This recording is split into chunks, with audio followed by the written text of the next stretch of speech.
अस्सलामुअलैकुम, मैं हूं अमरीन अली और आप देख रहे हैं वॉइस ऑफ उर्दू।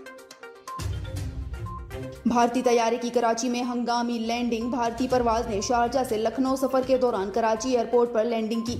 परवाज को मुसाफिर की तबीयत खराब होने पर हंगामी बुनियादों पर कराची एयरपोर्ट पर उतारा गया। सिविल एविएशन जराये के मुताबिक भारतीय शहरी को दिल में तकलीफ के बायस एयरलाइन इंडिगो के तैयारे को पाकिस्तान में उतारा गया। कप्तान की जानिब से पाकिस्तान एयर ट्रैफिक कंट्रोल से राबता किया गया और इंसानी हमदर्दी की बुनियाद पर जहाज को कराची एयरपोर्ट उतारने की इजाजत मांगी गई।